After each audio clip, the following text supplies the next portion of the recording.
ज्यादा इन्वेस्टिगेशन हो सकती है उतनी ज्यादा इन्वेस्टिगेशन किया जाए, उन लोगों को आइडेंटिफाई किया जाए जो इसके साथ जुड़े हुए हैं, और उसके बाद उनको सुटेबल पनिशमेंट दी जाए ताकि बाकी लोगों को भी लेसन मिले। हम्म। अभी आप देखेंगे कि अगर हम ये बात करते हैं कि हमारी जो अप्रोच है टेररिज्म के प्रति, वो रिएक्टिव ज्यादा है, प्रोएक्टिव कम है। हम्म। हमारे पास इस समय कोई ऐसी काउंटर रेडिकलाइजेशन स्ट्रेटजी नहीं है। जी। अभी ये एक्शन हुआ, आपको पता है कि ये पोस्टर से शुरुआत हुई थी, उसके बाद तार फरीदाबाद से जुड़ते गए, फिर ये हम्म। सुसाइड अटैक हुआ। और जहां तक ये इन चीजों का ख्याल है, ये सिर्फ जेएंडके में नहीं है बल्कि और भी देश के राज्यों में हो रहा है। क्योंकि उसकी वजह है कि जेएंडके में तो आप ये मान के चलिए कि 20 की 20 डिस्ट्रिक्ट में इनके जो मॉड्यूल्स हैं वो एक्टिव है। अभी उन मॉड्यूल्स को कैसे डिसमेंटल करें, जी। कैसे लोगों को ये बताएं कि अगर आप इसमें मुलविस होते हैं तो आपके लिए सख्त सजाओं का प्रावधान है, हम्म। तो वो डेटरेंस की पॉलिसी भी हमें इख्तियार करनी पड़ेगी। हम्म। और ये सिर्फ सुरक्षा एजेंसियों के या इंटेलिजेंस एजेंसियों की बस की बात नहीं है जब तक अवाम इसके साथ नहीं जुड़ेगा। हम्म। देखिए, जब हम रेडिकलाइजेशन की बात करते हैं, ये सिर्फ मुस्लिम में नहीं होता है, ये हिंदुओं में भी देखा आपने, इसके बाद आप सिखों में देख लीजिए। हम्म। तो कुछ लोग हैं जो इस चीज को बढ़ावा देते हैं और हमारी देश की जो सुरक्षा और संप्रभुता है उसके ऊपर खतरा लाते हैं। तो ऐसे लोगों को आइडेंटिफाई किया जाना चाहिए, चिन्हित किया जाना चाहिए, और सख्त से सख्त सजाएं उनको मिलनी चाहिए। अभी जी। अगर हम बात करें रेडिकलाइजेशन के लिए वजह क्या है, जस्ट इन हाँ। Two three word. देखिए, इसके पीछे जो वजह है वो है सोशल रीजंस हैं, उसके बाद आपके पॉलिटिकल रीजन हैं, जी। रिलीजन के नाम पे लोगों को एक्सप्लॉइट किया जाता है, सेंस ऑफ डेप्रीवेशन और एंगर है यंगस्टर के अंदर, जॉब की कमी है।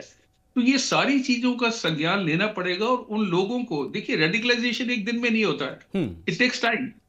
And the symptom of a person who is being radicalised, they appear, but only thing हम उनको इग्नोर करते हैं, फैमिली इग्नोर करेगी, फ्रेंड सर्कल इग्नोर करेंगे, और उनको हम अकेला अपने आप छोड़ देंगे, तो ये जो लड़के आते हैं ये भटक जाते हैं। And white collar radicalisation is much more dangerous than the system which we had, कि जो पढ़े अनपढ़ लोग थे, जो गरीब लोग थे, वो इसमें शामिल होते थे। तो it's a very serious issue, and government has to take a desired cognizance and take preventive measures at the earliest with a proactive approach. बिल्कुल। ओके। करण साहब, मैं आपके पास फिर लौटता हूँ। फर्स्ट राउंड रिएक्शन मैं सबसे ले लूँ। हमारे साथ कुलदीप खोड़ा जुड़ चुके हैं, और दो और मेहमान, जैसे मैंने पहले बताया था कि अजय भारती बिहार से जुड़ने वाले, वो हमारे साथ अब इस चर्चा का हिस्सा है, वो हमारे साथ जुड़ चुके हैं। और तौसीफ शाह भी मौजूद है, सीनियर लीडर पीडीपी। आप लोगों का भी बहुत इस्तकबाल है। तो चलिए कुलदीप खोड़ा जी, मैं आपके पास आना चाहता हूं। जैसा अभी करण साहब ने बताया कि ये चीज़ें होती रहेंगी, पहले तो मैं चाहूंगा आपसे कि आप हमें ये बताएं कि एनआईए जिस लेवल से इसकी जांच कर रहा है, रेड्स मारे जा रहे हैं, छापेमारी हो रही है, न सिर्फ ये कि जम्मू कश्मीर में बल्कि मुल्क के दूसरे हिस्सों में भी हो रहा है, लेकिन जम्मू कश्मीर में 8 मकामात पर छापेमारी। तो पहले आप हमें ये बताएं कि इस इन्वेस्टिगेशन प्रोसेस को आप किस हद तक देख समझ पा रहे हैं। क्या माना जाए, कितनी इसमें कितना active role Jammu Kashmir police का खास तौर से है? देखिए, इन्वेस्टिगेशन तब तक चालू रहेगी जब तक ये पूरी कॉन्स्पिरेसी बेनकाब नहीं होती है, हम्म। और इसमें जो मुलविस है उनको अरेस्ट नहीं किया जाता है, और चार्जशीट करके उनको कोर्ट के सामने पेश नहीं किया जाए। हम्म। लेकिन कॉन्स्पिरेसी अनर्थ करने के लिए हम्म। रेड्स और सीजर, चाहे वो डॉक्यूमेंट्स हो, चाहे वो डिजिटल एविडेंस हो, वो कलेक्ट करना है।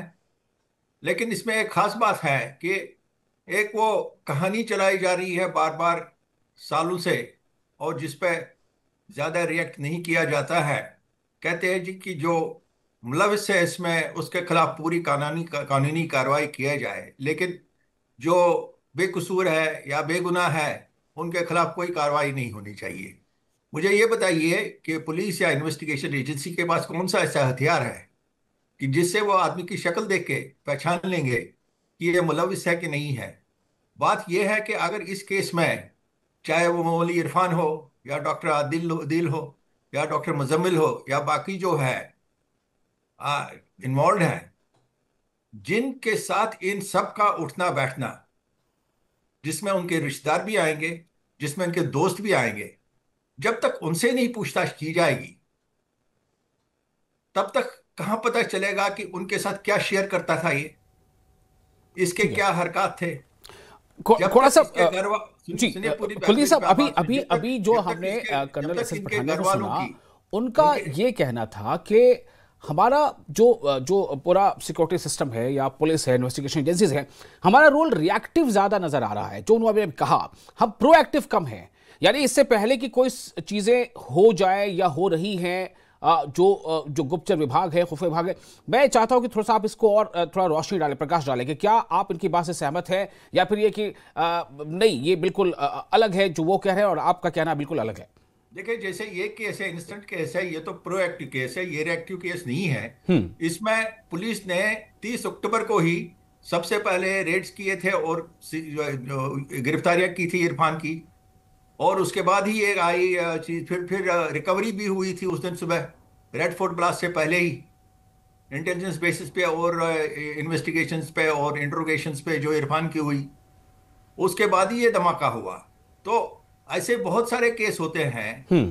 जिन पे मीडिया ज्यादा गहराई में नहीं जाती है, जहां पे बहुत बड़े बड़े मॉड्यूल बस्ट किए जाते हैं, पहले ही गिरफ्तारियां की जाती हैं वाका होने से पहले ही ये। और इसमें पुलिस का रोल जो है वो रिएक्टिव भी है, प्रोएक्टिव भी है। हम्म। ये नहीं है कि इस केस में तो प्रोएक्टिव ही हुआ था, सबसे अरेस्ट तो पहले स्टार्ट हो गई थी। जी। और इसने जो ये रेडफोर्ट ब्लास्ट हुआ, वो जब ये घबराया कि अब ये मॉडल बस्ट हो रहा, मैं भी अरेस्ट हो जाऊंगा, उससे पहले हम्म। इसने ब्लास्ट कर दिया, ताकि कम से कम कोई एक अपना जो उसकी दिल्ली तमन्ना थी रेडिकलाइज्ड माइंड की, वो उसने पूरी कर दी और अपने आप को भी उसमें मार डाला, जो सुसाइड अटैक किया। लेकिन लेकिन तो इसी इसी के साथ हमने ये भी देखा खुड़ा साहब के जो फरीदाबाद से एक काफी बड़ी मात्रा में जो विस्फोटक का जो सीज किया गया, तो उसके वहां तक पहुंच जाने पर भी एक सवाल है। दोबारा बताइए, ये पुरानी में। जी, चलिए मैं फिर आपके पास आता हूं। हमारे साथ दो और मेहमान हैं, उनका भी जरा फर्स्ट राउंड कमेंट ले लूं, फिर मैं अब इस पर और क्रॉस क्वेश्चन हम लोग करेंगे। अजय भारती बात से जुड़ चुके हैं और तौसीफ शाह भी हैं। तौसीफ, किस तरह से आप देखते हैं इसे? लगातार एनआईए जो है उन तमाम सिरों को जहां पर जरा भी कोई शुबा है, शक है, उसको खंगालने में जुटी है। और एनआईए अब चूंकि इसकी इन्वेस्टिगेशन कर रही है, तो जैसा अभी खोड़ा साहब भी बता रहे हैं कि ऐसा नहीं है कि ये सिर्फ और सिर्फ जो है रिएक्टिव है, बल्कि बाज़ाब्ता जम्मू कश्मीर पुलिस ने ही इसकी कहीं ना कहीं एक शुरुआत कर दी थी। जब पोस्टर्स वाली बात सामने आई थी, वहां से लेकर के कैसे पूरा का पूरा जो नेटवर्क है और उसकी जो तार जुड़ गए थे, चाहे वो उत्तर प्रदेश से, दिल्ली से या फरीदाबाद से। मैं ये जानना चाहता हूं कि अब पीडीपी इस पर क्या रिएक्शन देना चाहती है, या क्या कहना चाहती है? ये बिल्कुल सही संप में जा रही है, ये इन्वेस्टिगेशन ठीक ठाक है, या अभी भी कोई इस पर ऑब्जेक्शन है, जैसे पहले मुफ्ती साहब ने सवाल उठाया था? देखिए, जहाँ तक देश का सवाल है, तो वहाँ पर अगर हम देखें तो उसमें अगर कुछ वैसा है कि जहाँ पर इन्वेस्टिगेशन करने की जरूरत है, तो उसमें बिल्कुल बिल्कुल कोई रोकथाम नहीं करेगा। मगर तो महबूबा मुफ्ती साहिबा का क्या कहना है कि उनका ये कहना है कि हमने नेशनल इन्वेस्टिगेशन एजेंसी को इससे पहले भी देखा है, जैसे वो हमारे जर्नलिस्ट होते थे, वो अपने खुरम परवेज, या वो ग्रेटर कश्मीर के थे हमारे परवेज बुखारी साहब, या बहुत 2-2.5 साल पहले आपने देखा होगा कि जो यहाँ पे लोग गायब हुए हैं, जो डिसअपियर्ड, जो डिस्प्लेस्ड, जो डिसअपियर्ड पर्सन हैं, उनके पेरेंट्स ने एक एसोसिएशन बनाई थी। उस एसोसिएशन पर भी एनआईए का रेड पड़ा। बहुत बहुत दबाव बनाने की कोशिश की गई, मगर उसके बावजूद भी इन 3 केसेस में बिल्कुल अभी तक एक डॉक्यूमेंट भी नहीं पेश हुआ है, उनकी कोई सुनवाई भी नहीं हुई है। जबकि डिस्प्लेस्ड जो हमारे यूथ थे, जिनके पेरेंट्स ने वो एसोसिएशन बनाई है, वो केस भी कोर्ट से खारिज हो चुका है कि लैक ऑफ एविडेंस। सो हम ये कहते हैं कि जैसे एनआईए को इससे पहले यूज किया गया है दबाव बनाने के लिए या प्रेशर बनाने के लिए, इट डजंट मीन। हाँ, मैं मानता हूँ कि ये जो टेररिस्ट थे, ये रिलेटेड थे, ये यहाँ के कश्मीर से थे, ये कश्मीर को बिलोंग करते हैं और व्हाइट कलर थे। वो एक बहुत बड़ी तशवीश की बात है कि ये व्हाइट कलर्ड लोग थे, और सबसे बड़ी बात है कि ये एजुकेटेड लोग थे। वो इसमें बहुत बड़ा चिंताजनक वो एक पॉइंट है कि जिस पर बहुत ज्यादा सोच विचार होनी चाहिए। मगर इसका ये मतलब नहीं है कि हम एक पूरी अवाम को, हम एक वैली को या एक पूरी कम्युनिटी पर ऐसे रेड्स करें। देखिए, हमारे पास इंटेलिजेंस एजेंसीज हैं, हमारे पास पुलिस फोर्स हैं, हमारे पास सिक्योरिटी एजेंसीज हैं। हमारे पास आज क्या नहीं है, आप मुझे बताइए। ये 1947 का हिंदुस्तान नहीं है, ये 2026 का हिंदुस्तान है। हमारे पास आज क्या नहीं है? अगर हालात खराब नहीं होते तो शायद सुपर पावर बन चुके होते।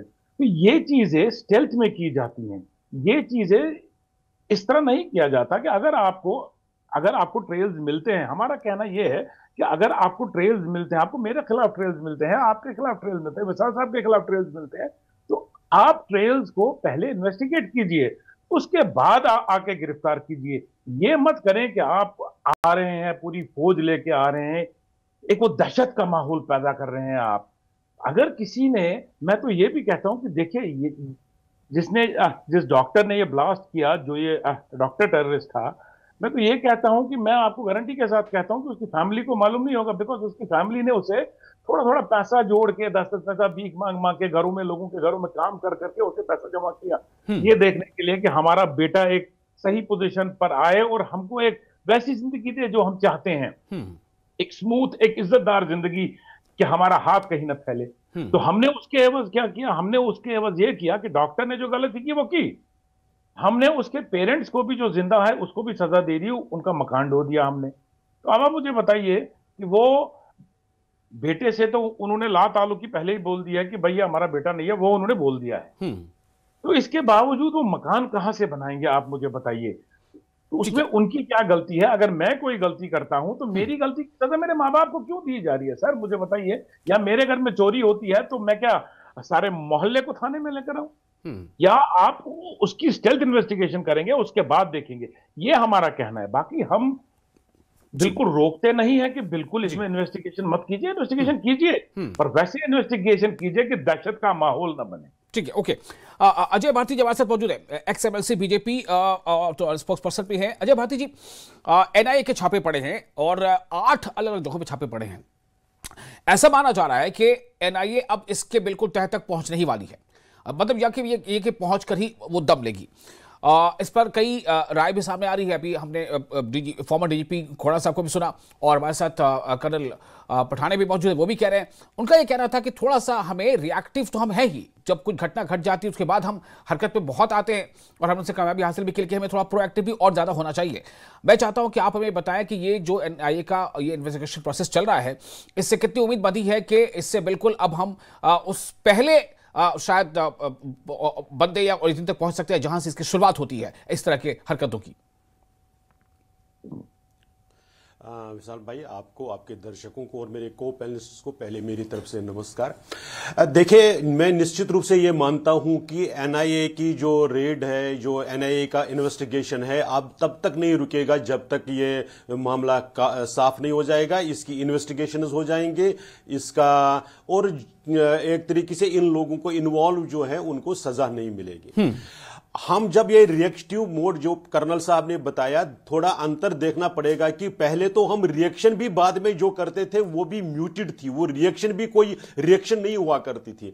अब कम से कम इतना हुआ है कि एक तो रिएक्शन तो बड़ा स्ट्रांग होता ही होता है, लेकिन प्रिवेंटिव मेजर्स भी खूब लिए जा रहे हैं। जिस प्रकार से डीजीपी खोड़ा साहब ने बता दिया कि ये अगर ब्लास्ट हुआ तो ये एक पैनिक ब्लास्ट हुआ, क्योंकि इन्वेस्टिगेशंस ने प्रोएक्टिव एक्शन लेकर लोगों को अरेस्ट किया। इसमें और इंप्रूवमेंट क्या होनी चाहिए? निश्चित रूप से जो देश की सरकार है, जो एजेंसियां हैं, उनको चलाने वाले लोग हैं, वो निश्चित रूप से इस पर काम कर रहे हैं। इसीलिए अगर आपने देखा होगा, इसी सेशन में आज एक बिल भी हुआ पेश, जिसमें से ये व्हाट्सएप से लेकर सोशल मीडिया पर आप बिना सिम के आप ये नहीं करेंगे, वो प्रिवेंटिव मेजर्स है। इसी प्रकार से अगर आप देखेंगे, टेरर फाइनेंस को रोकने के लिए क्या क्या एक्शंस लिए जा रहे हैं, इसको किस तरह से और स्ट्रेंथन किया गया है, लीगली भी और वैसे भी, और जो कैपेसिटीज है एजेंसीज की उसको एनहांस करके ऐसे बहुत से एक्शंस लिए गए। अगर और लेने की जरूरत होगी तो सरकार हिचकिचाएगी नहीं।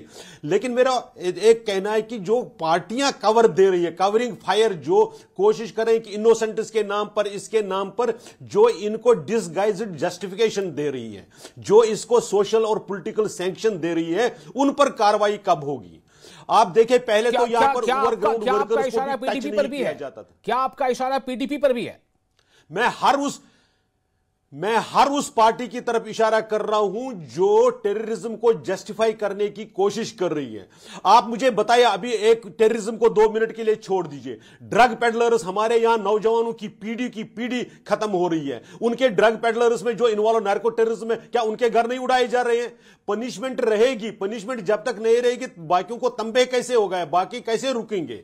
इसलिए पनिशमेंट जब ये भी देखना पड़ेगा ना कि ड्रग्स आ कहां से रहे हैं। कहीं हमारे सरहदें जो है वो पोरस तो नहीं हो गई है, चाहे वो अंतरराज्यीय हो या फिर अंतरराष्ट्रीय हो, ये भी तो देखना पड़ेगा। वैसे भी वीडियो देखें जिसमें फैमिली ने रिफ्यूज किया है, इवन अपील करने के लिए आर्मी के लोग, जैसे सिक्योरिटी फोर्सेस के लोग गए कि भाई आप अपने बेटे को कह दीजिए कि वो सरेंडर करे। उन्होंने कहा नहीं, वो अच्छी राह पर है। तो क्या वो एनकरेजमेंट नहीं है? एनकरेज करना नहीं होता है।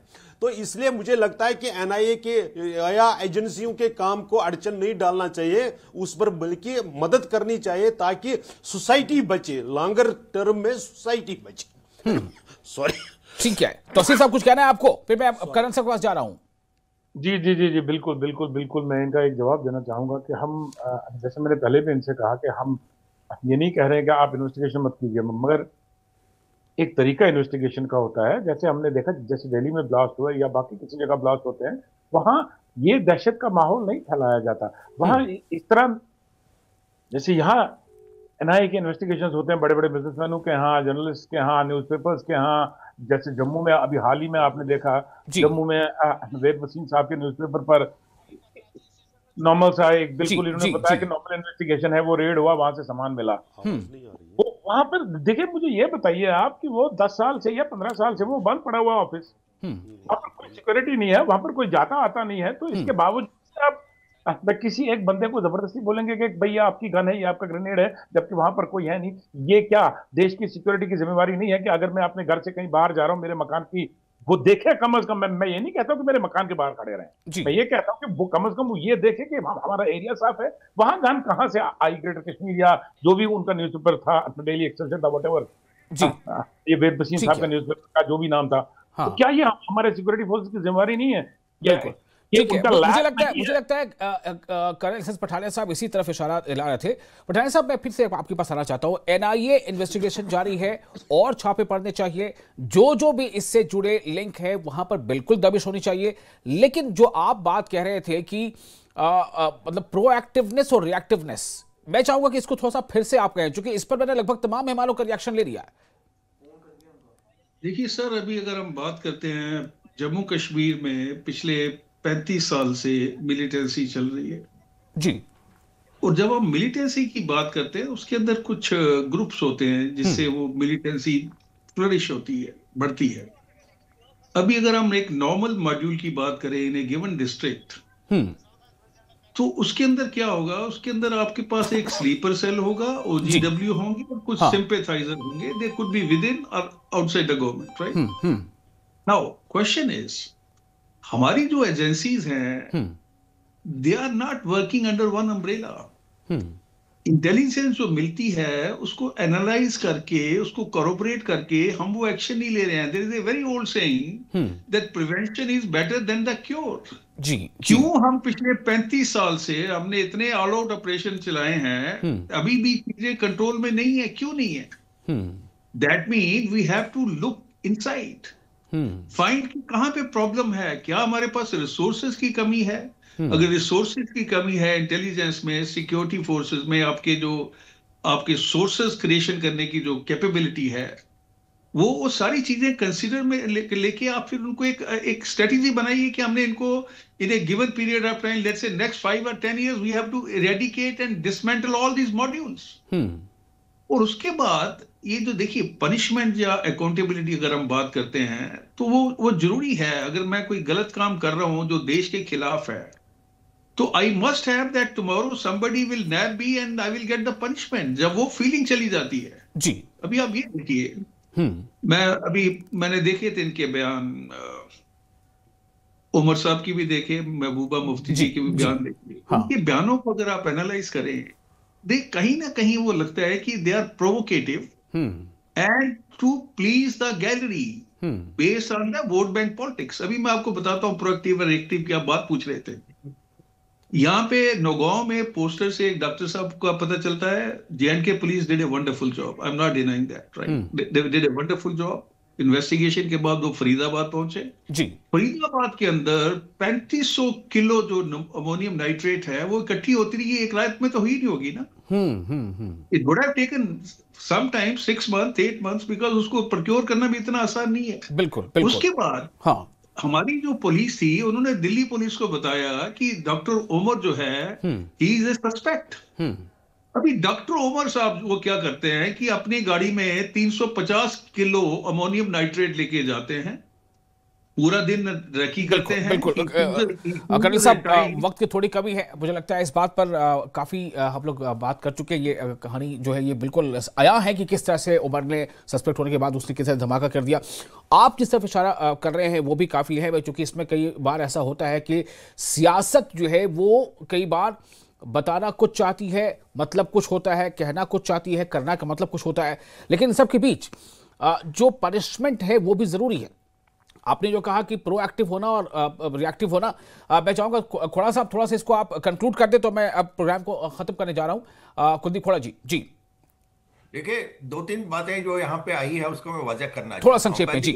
पहले जो इंटेलिजेंस कोऑर्डिनेशन है, हाँ, ये बाकायदा तौर पे होती है, लोकल लेवल पे भी होती है, जिसमें तमाम इंटेलिजेंस एजेंसी फ्रीक्वेंटली मिलती है। और मेरे टाइम में लगभग हर हफ्ते मिलते थे, न सिर्फ इंटेलिजेंस एजेंसियां बल्कि फील्ड एजेंसियां भी, जिसमें army, paramilitary forces, intelligence bureau, research analysis wing, state CID सब होते थे और कोऑर्डिनेशन होती थी। उसी के बाद ही ऑपरेशन तय किए जाते थे, कहां से क्या रिपोर्ट आ रही है उस हिसाब से ऑपरेशन तय किया जा रहा है उसी जिम्न में। हाँ। और उसी के नतीजे में जो रेड्स और ऑपरेशंस होते हैं, ये most of them are intelligence based operations. ये तो नंबर 1 बात हुई। नंबर 2 जो है, तौसीफ साहब की बात बड़ी सही है कि इन्वेस्टिगेशन होनी चाहिए, लेकिन मुझे ये बताइए इन्वेस्टिगेशन किससे करनी चाहिए? दीवारों से कर रही है इन्वेस्टिगेशन, लोगों से ही करनी है ना। बिल्कुल। नहीं, उनका जो खास तौर से वो बार ये पीडीपी दोहरा रही है कि भाई हमने कुछ किया तो हमारे माँ बाप जहां रह रहे हैं उस घर को आपने क्यों उड़ा दे, माँ बाप कहां रहेंगे? मतलब मोटी तौर पर उनका ये कहना है कि आप इन्वेस्टिगेशन कीजिए, जो खाती हैं उनको पकड़िए, उनसे पूछताछ कीजिए, उनको जेल में भी सजा भी दिलाई जाने की कोशिश होनी चाहिए। लेकिन जो नहीं है, एक फैमिली में अगर 2 लोग बुरे हैं और 5 लोग अच्छे हैं, तो उन 5 लोगों का जो आशियाना वो क्यों चला गया? वो सवाल इसे बार बार उठा रहे थे। बहरहाल इस पर बार बार चर्चा करते रहेंगे, फिर और भी विषय इस तरह के आते रहेंगे। लेकिन फिलहाल ये जरूर है कि NIA ने कोई कोर कसर नहीं छोड़ रखी और NIA ने लगातार 8 मकामात पर छापे मारे हैं। उम्मीद की जानी चाहिए कि ये इन्वेस्टिगेशन अपने आखिरी अंजाम तक पहुंचाकर ही, और जो भी खाती इसमें है, जो कसूरवार हैं, उनको इसका अंजाम भुगतने तक ही पहुंचा के इसको दब लेगी। बहुत शुक्रिया तमाम लोगों का इस विषय पर अपनी बात